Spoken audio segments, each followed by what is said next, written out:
This lecture is going to cover examples of applying the right-hand rule for forces. Let me just start with the most straightforward example.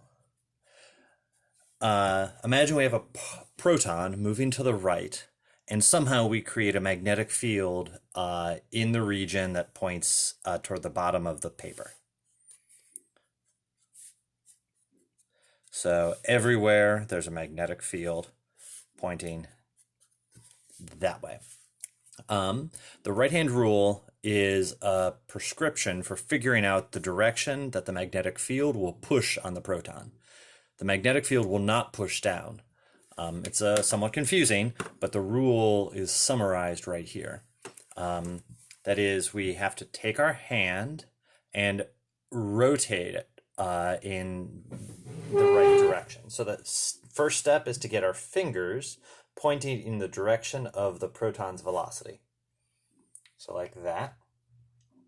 And then we have to figure out how to rotate our hand, which is a little difficult the way I have, well, whatever. It's a little difficult, but we want our palm facing in the direction facing the magnetic field. And then my thumb is pointing into the white paper. And that tells us the direction of the magnetic force. So fingers in the direction of the velocity, palm in the direction of the field, and thumb in the direction of force. So in this case, the force points into the white paper, and the traditional way of showing that is an X with a circle, and then we label it FB. B is magnetic, F is force. Okay, so the purpose of this pencast is really just to give lots of examples so you can see what it looks. We'll see how it works. Imagine a magnetic field pointing to the right. Again, I'm not going to describe how you would create a magnetic field pointing to the right, just somehow you arrange some magnets that way. And then let's have the proton moving up. So in that case, we have to get our fingers up, our palm in the direction of the magnetic field, so that's to the right, and our thumb again points down. So the force is into the page. Okay, let's have a trickier example. Let's have a proton coming out of the page. So we represent that as a dot and surrounded by a circle. So the proton is coming like that. And let's have the magnetic field point up. Okay. So we want our fingers in the direction of the velocity. I didn't label that. And then we want to get our palm in the direction of the magnetic field, and my thumb now points in the direction of the magnetic force. That's so like that. Okay.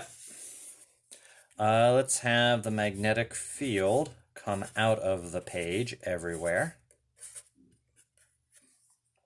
And let's have an electron move to the right.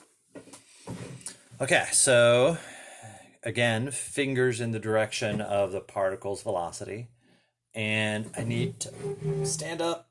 I gotta force my hand so that the palm points up. My thumb points to the bottom of the page.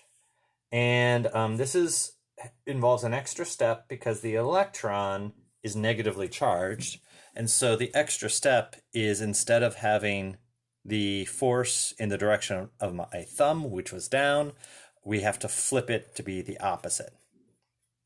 That is, the extra step with negative charges is to flip the force direction. Electrons feel the opposite direction force that protons do.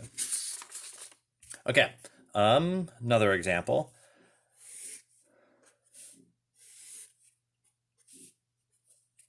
Magnetic field. Let's have a proton, and let's have it coming out of the page again. So out of the page, and then the palm is the direction of the magnetic field. My thumb points to the bottom of the page.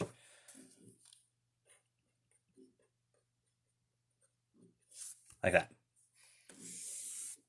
Let's have next example. Let's have an electron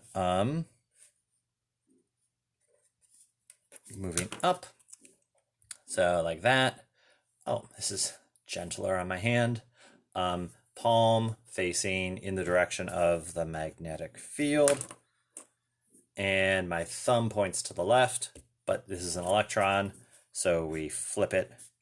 So the field, the magnetic force points to the right. Okay, let's